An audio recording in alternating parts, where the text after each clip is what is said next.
me chamo Júlia de Jesus. E eu, Maria Kalina.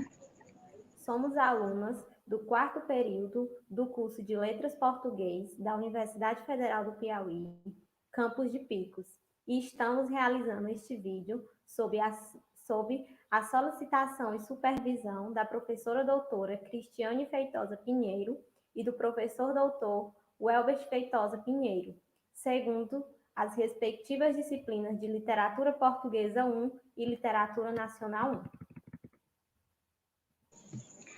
1. Nesta apresentação, nós vamos tratar sobre um dos sermões do Padre Antônio Vieira, mais especificamente sobre o sermão da primeira dominga do Advento, que foi pregado na Capela Real em 1650.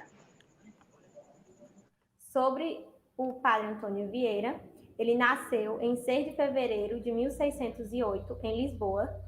Aos 6 anos, ele veio para o Brasil, ingressando no Colégio Jesuíta na Bahia, e em 1623 ele entra na Companhia de Jesus, onde se ordena,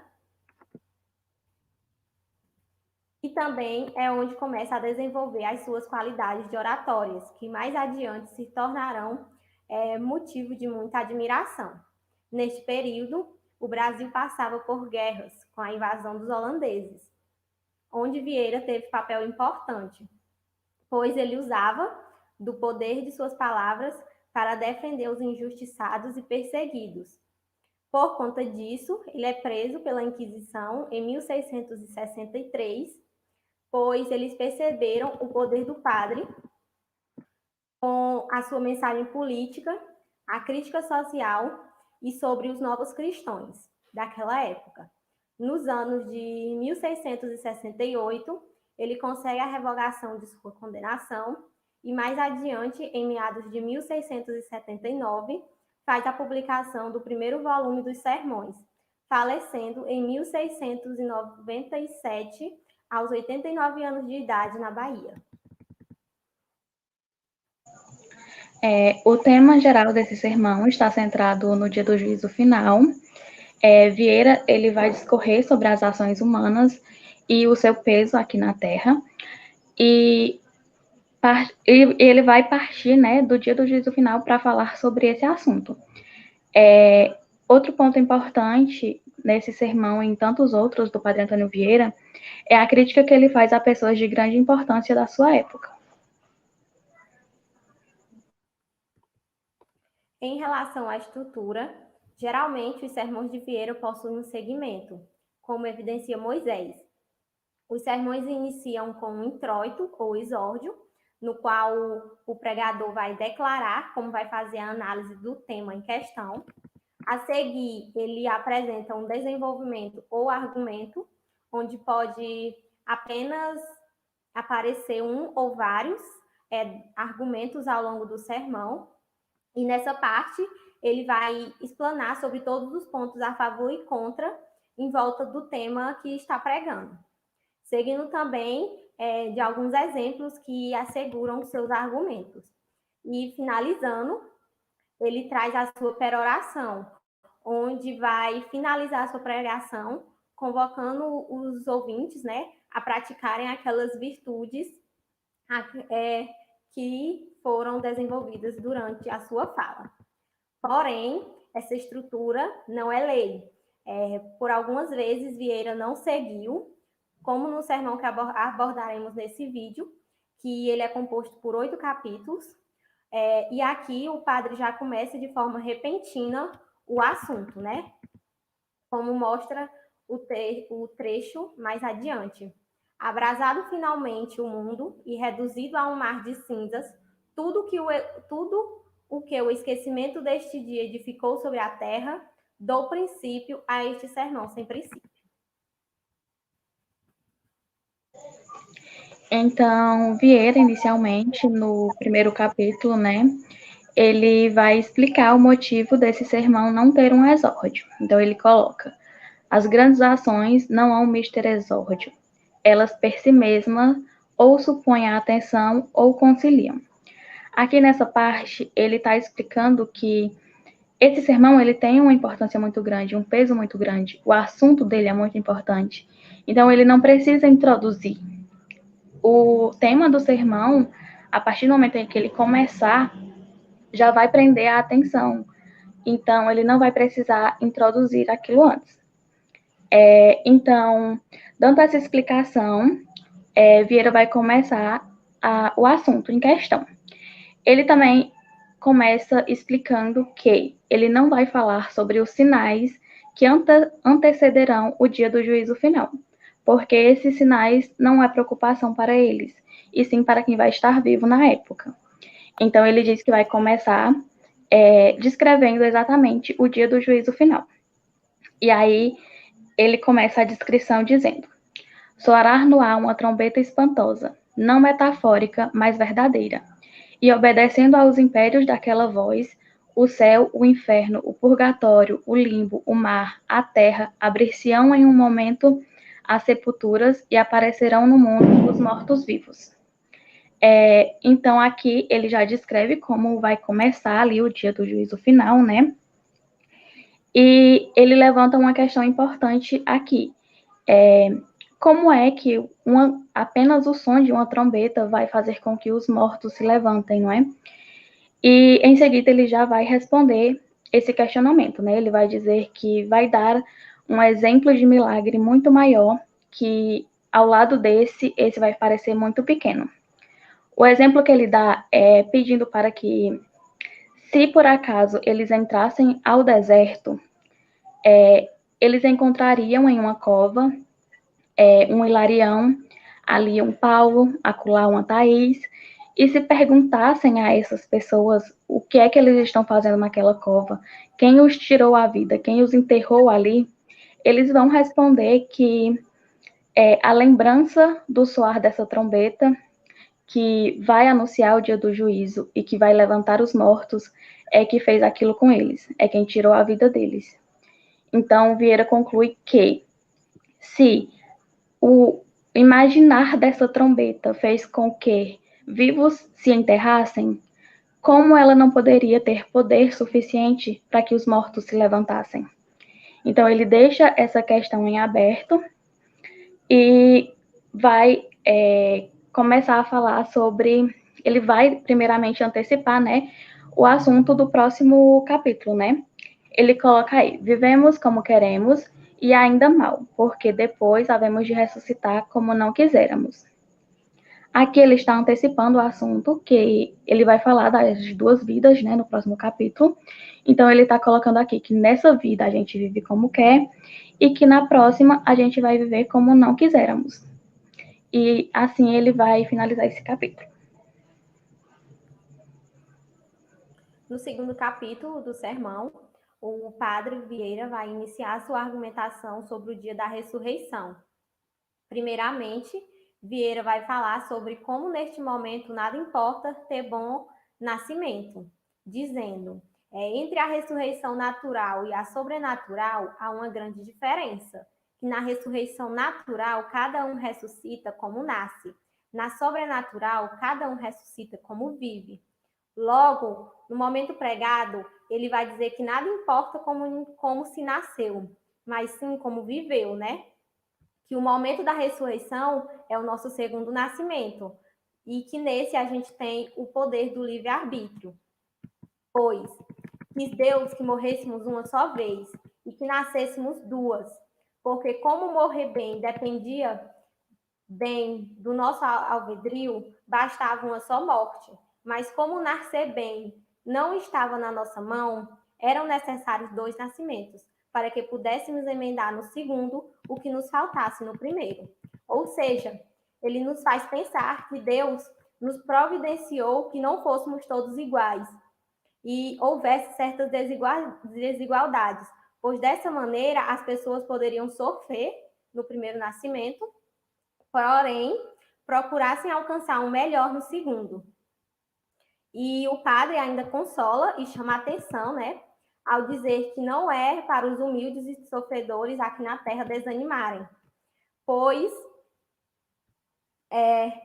aqui, quando eles forem para o segundo nascimento, eles terão a verdadeira fortuna, uma vez que não adianta ter vaidade e nenhuma beleza aqui na terra, pois quem vai possuir a verdadeira e o verdadeiro título de nobreza são aqueles que ressuscitarem na eternidade. Uma vez que aqui nós fomos filhos dos nossos pais, né? No segundo nascimento, nós vamos ser filhos de todas as obras que a gente fez. Neste primeiro capítulo também, Antônio Vieira traz o exemplo de Davi, onde ele diz que Davi vai ressuscitar bem, por ter nascido de um pastor. Mas já Absalão, nascido do rei Davi, ele ressuscitará mal, né? E ele traz esse exemplo para evidenciar que aqueles que se orgulham de serem os bem-nascidos fazem muito pouco caso disto, né? E não cumprem as suas obrigações. Essas nas quais são nascer bem é a obrigação de ressuscitar melhor. Estas são as obrigações com que nascestes. E o outro efeito deste argumento do capítulo 2 que ele traz é quando Vieira cita Jesus Cristo, ao dizer que ninguém teve melhor nascimento que ele, que Cristo nasceu bem, mas que ele ressuscitou muito melhor. E que Santo Agostinho percebeu essa característica de Jesus. E diz, nasceu mais nobremente no segundo que no primeiro. No primeiro nascimento, nasceu mortal e passível. No segundo, foi a sua ressurreição. Nasceu passível e imortal. E com isso, Vieira complementa que se Deus nos permitir um segundo nascimento, é importante que trabalhemos por esse de forma magnífica, pois no primeiro podemos usar a desculpa que foi Deus quem nos deu aquela vida, mas no segundo só depende de cada um. E aí ele finaliza ao falar que nascer enquanto ressuscitado é muito maior que nascer somente por nascido, porque no segundo nasceremos diante de Deus.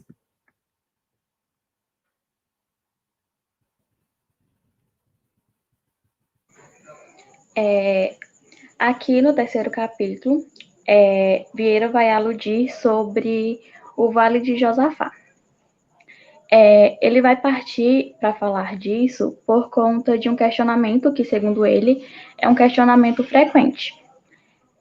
Ele coloca: como é possível que uma multidão tão excessiva como a de todo o gênero humano, os homens que se continuaram desde o princípio até agora, e os que irão se multiplicando sucessivamente até o fim do mundo, como é possível que aquele número inumerável, aquela multidão quase infinita de homens, caiba em um vale? A primeira resposta que Vieira dá é uma resposta imediata, dizendo que, em relação ao lugar, existe muito engano. E ele vai explicar o porquê. O primeiro exemplo que ele dá para explicar é o exemplo da criação do mundo. Ele diz que Deus criou o céu e a terra e os elementos, e que é sabido que não havia mais vácuo no mundo naquele momento. Porém, no segundo dia, Deus foi lá e criou as ervas, as plantas, as árvores, e todas couberam no mundo. Então, e assim sucessivamente. Então, assim, ele vai fazer essa reflexão de que essa questão de lugar é muito relativo, porque Deus fez com que tudo isso coubesse no mundo onde não havia mais vácuo desde o princípio. Ele levanta mais uma questão em relação ao lugar, que é o lugar dos bons e o lugar dos maus. Como vai haver de caber, né, os bons e os maus. E ele começa a argumentar com os bons, né? Ele diz: os bons poderão caber ali em muito pouco lugar, porque terão o dote da sutileza. Aqui nesse ponto ele vai diferenciar a sutileza do céu e a sutileza da terra.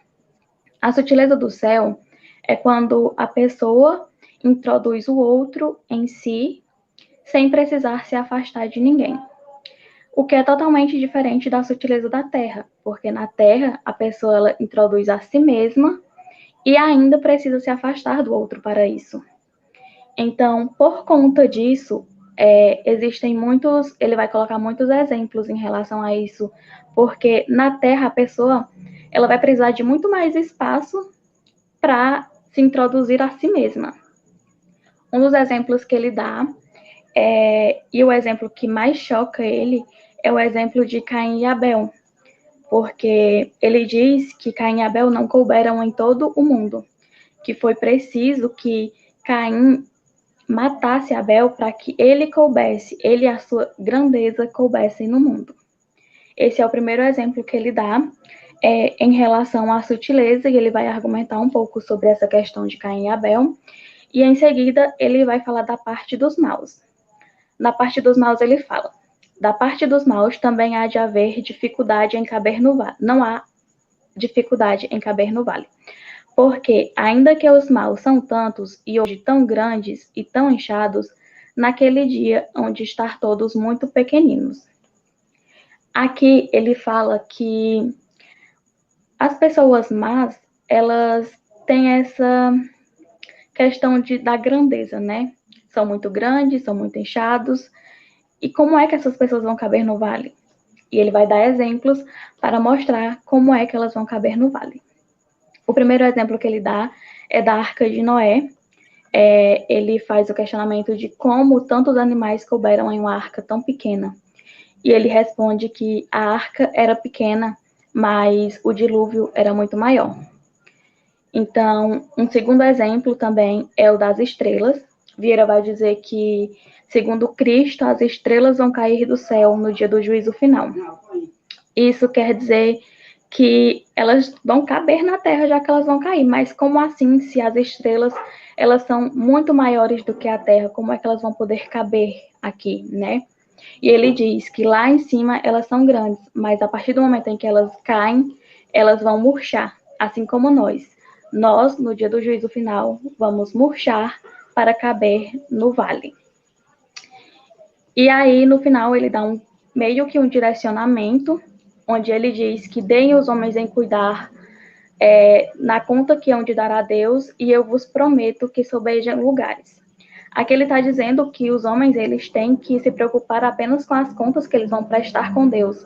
No caso, eles têm que se preocupar apenas com as obras que eles estão praticando aqui na Terra, porque em relação ao lugar não vai faltar para nenhum.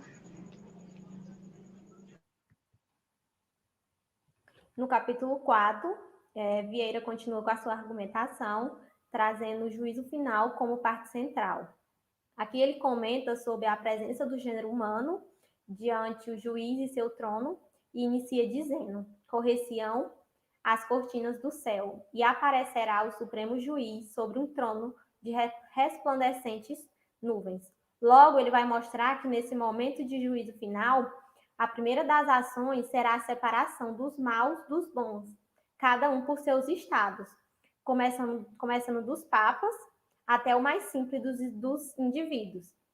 Depois vem a segunda separação, onde ele diz que será o momento onde todos os corações irão tremer de dor, pois, ao começar por os papas, onde são homens escolhidos por o Espírito Santo, também haverá uma separação.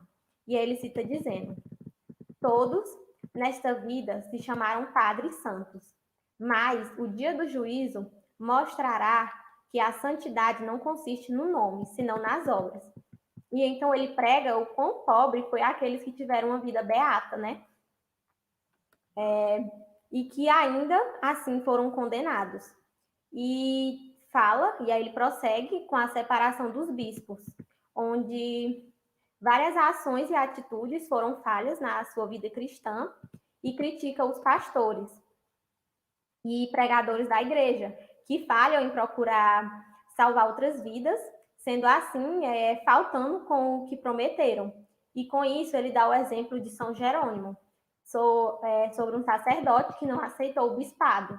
E ele comenta que muitos que aceitam essas determinações estão se condenando, pois não cumprem o que lhes são admitidos. Prosseguindo, vem a separação dos religiosos. O mais triste momento do juízo final, segundo Vieira. Pois que vão aos homens ao inferno pelo caminho do inferno, desgraça é, mas não é maravilha. Porém, ir ao inferno pelo caminho do céu é a maior de todas as misérias. Ou seja, Vieira critica todos aqueles que vivem perante a igreja, dizendo fazer jejuns, viver para a mesma, mas que acabaram indo para o inferno, assim como os ricos avarentos, pois eles não viveram a vida santa corretamente. E ele prossegue fazendo um alerta também sobre aqueles que pregam, né? Pois estes também poderão ser condenados, pois eles falam ao vento e se perdem.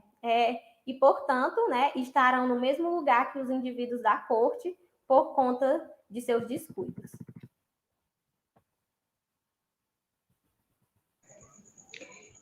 Dando continuidade a essa separação, Vieira vai dizer que finalmente vai chegar a vez de separar os reis, né? Então ele já começa dizendo: chegarão finalmente os anjos ao lugar dos reis. Não se verão ali sitiais, nem outros aparatos de majestade, mas todos sós e acompanhados somente de suas obras, estarão em pé como réus. Aqui Vieira vai, né, começar a descrever essa separação dos reis, e ele vai dizer que, assim como a separação de outros homens, não é possível dizer quais reis vão ser salvos e quais reis vão ser perdidos, né? Mas que ele pode falar daqueles reis que estão lá no texto sagrado, né? Daqueles ele sabe que quais se perderam e quais não se perderam, né? E aí ele vai falar um pouco sobre isso, ele vai argumentar, ele vai citar o povo hebreu, o povo de Judá, o povo de Israel, e após fazer toda a contagem de quantos se salvaram e quantos se perderam, ele vai concluir que a maioria se perdeu. E com essa conclusão, Vieira mostra a sua indignação do porquê eles se perderam, né? Então ele coloca: pois por certo que não foi por falta de doutrina nem de auxílios.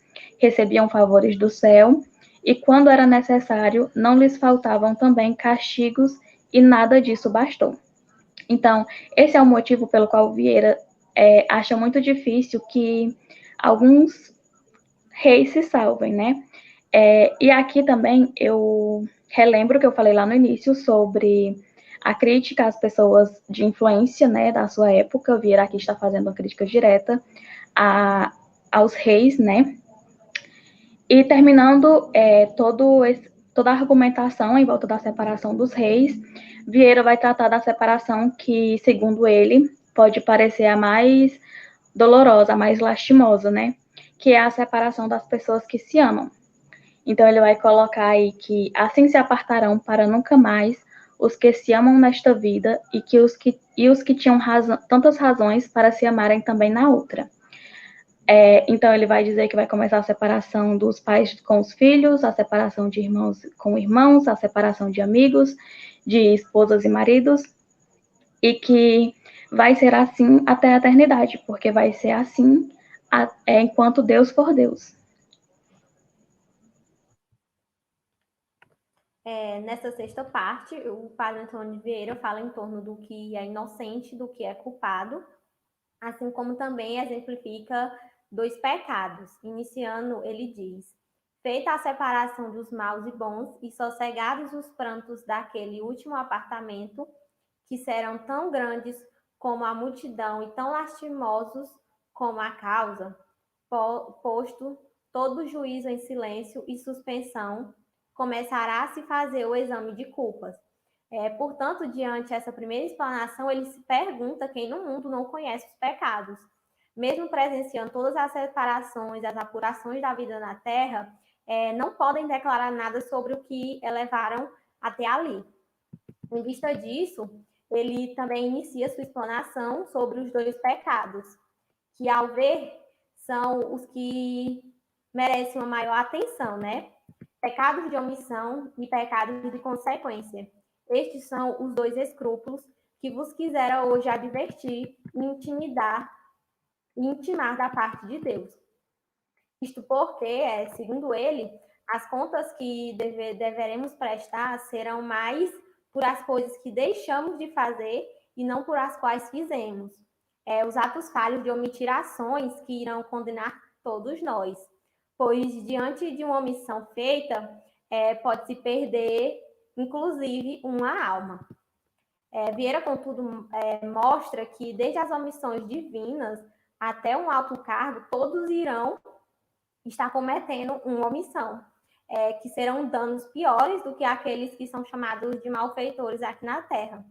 E por isso é o pecado pior de todos. E diz ele, a omissão é o pecado que com mais facilidade se comete e com mais dificuldade se conhece. E o que facilmente se comete e dificultosamente se conhece, raramente se emenda. Ou seja, este pecado todos nós cometemos, mas ninguém reconhece. E muito menos tenta se regenerar. E para demonstrar suas palavras, Vieira cita Elias, onde diz que este estava dentro de uma cova, tentando a sua salvação no deserto, e mesmo assim Deus o repreende, pois o que ele estava fazendo podia ser uma boa obra, mas o que ele estava deixando de fazer era algo muito melhor. Ele tinha um ofício a ser cumprido, e aqui vai entrar o pecado da consequência, né, Elias? Ele estava deixando de fazer as obrigações no momento que estava no buraco, e a consequência estava sendo deixar de pregar a palavra de Deus, e com isso ele perdia muitas almas. E por isso, Vieira diz, não digo bem no que fazia Elias, parecia que salvava a sua alma. No que deixava de fazer, perdia a sua e a dos outros. As dos outros, porque faltava a doutrina. A sua, porque faltava a obrigação. Vieira aqui, ele faz um alerta a todos que possuem alguma função, seja ela religiosa ou de alto cargo, antes de tudo, devem cumpri-las e assim estarão caminhando para salvarem suas almas e a dos outros. Pelo contrário, a consequência será a perda de todas as almas. E por fim, ele finaliza essa argumentação falando do pecado do tempo, pois aqueles que deixam de fazer no agora o que deveriam, mais à frente eles serão cobrados.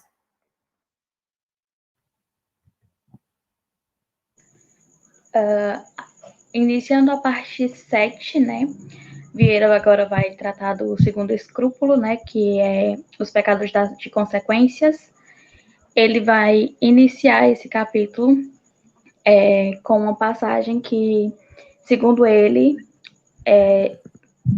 foi Jó, se eu não me engano, que falou para Jesus que ele considerasse as pegadas dos pés dele, né? E aí ele coloca: consideraste, Senhor, as pegadas de meus pés. Não diz que ele considerou os passos, senão as pegadas, porque os passos passam, as pegadas ficam. O que fica dos pecados é o que Deus mais particularmente examina. Não só se nos há de pedir conta dos passos, senão das pegadas. Não só se nos há de pedir conta dos pecados,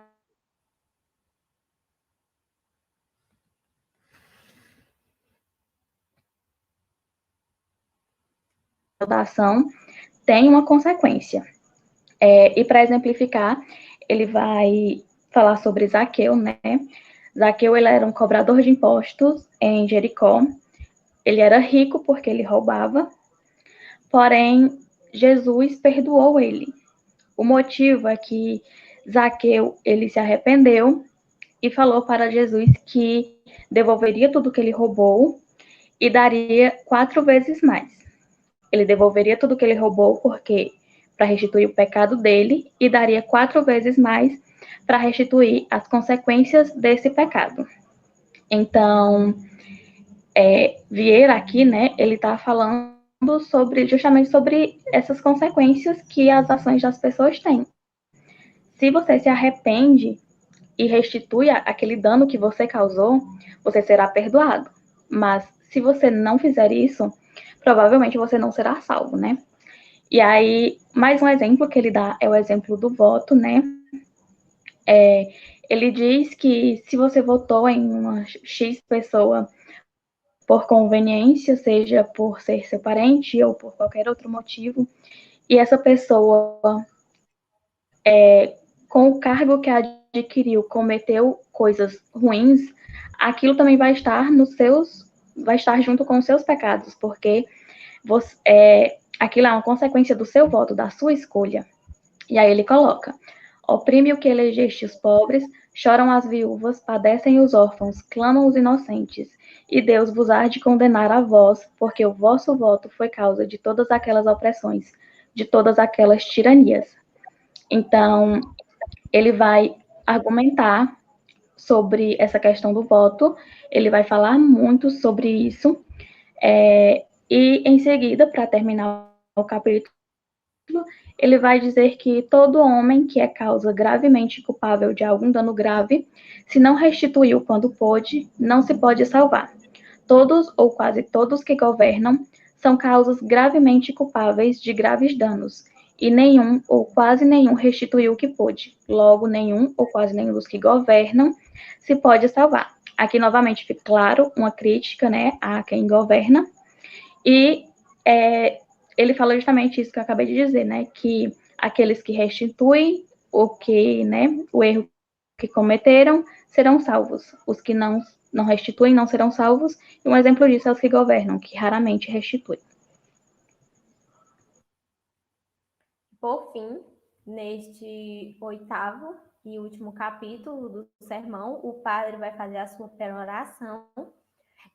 Ele retorna ao gênero humano e prega que Deus, com sua mão direita, irá olhar cheio de alegria aos bons e dizer: vinde benditos de meu Pai, e possui o reino que vos está aparelhado desde o princípio do mundo.